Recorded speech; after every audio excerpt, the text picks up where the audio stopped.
Good evening. My name is Beatrice Soto, and I'm going to discuss an important issue to some people, and I'm going to talk about the pros and the unfairness of this issue. Currently, right now, the President Obama, he is for this issue, which is Proposition 8, and what Proposition 8 is a law in California stating that marriage can only be between a man and a woman. So for homosexual individuals, gay and lesbians, they cannot legally get married in the state of California and not get benefits that the married individuals get if they were to marry.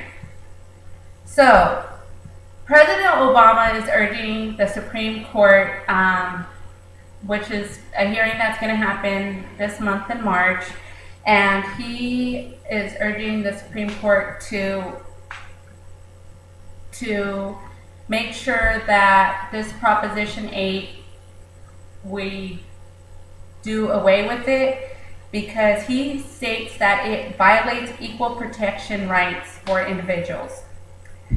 He thinks President Obama thinks that it denies equal benefits and rights, along with other individuals that are against Proposition 8 are Republicans like Meg Whitman and Clint Eastwood, which were like really high-profile supporters of the Republican Party. But as you can tell right now, the United States is pretty much divided in halves about this issue. It's not necessarily a Democrat or a Republican issue. It's more of equal rights issue. So Susie Orman, which is a financial expert, thinks this is as a social financial discrimination, because right now with the Proposition 8, they're not, if somebody was to be together and for years and cannot marry, then they do not collect the benefits of marriage, which would be like Social Security benefits or like tax benefits. So if a person is with their partner for example 10 to 20 years and the partner dies, then there is, with married couples right now with heterosexuals, all the assets that goes to one person under the Marriage Act, they do not get taxed on those assets. But with the Proposition 8 not having benefits, then that means that if a partner dies, then their benefits, they have to pay asset taxes, which is unfair. Another thing also is Social Security benefits. If someone is together with their partner for many years, they cannot collect their spousal Social Security benefit. But then if you have a married couple and they are married for a couple of months, they're already entitled to spousal benefits. So I just think that it's completely unfair for someone who's been loving this person and caring for them, and then at their death or whatever, they, don't get their benefits that they deserve as a partner. Clint Eastwood, who is a high-profile Republican, he is for the overturning the Proposition 8. He thinks that there is a lot of other issues that the country needs to focus on, rather than us focusing on gay and lesbian marriages. He thinks that we shouldn't care about who wants to get married to anybody else. It's a waste of time. There's more important issues. Leave everybody alone. With that being said,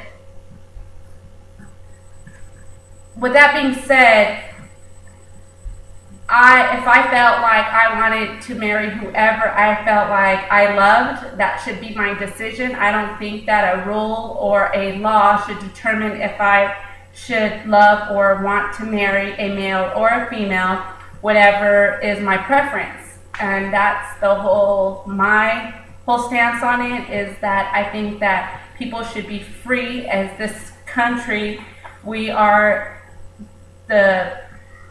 really, really fight against freedom, but are we actually really letting people be free and protecting those who want to be free, by not letting them marry the person that they choose to marry?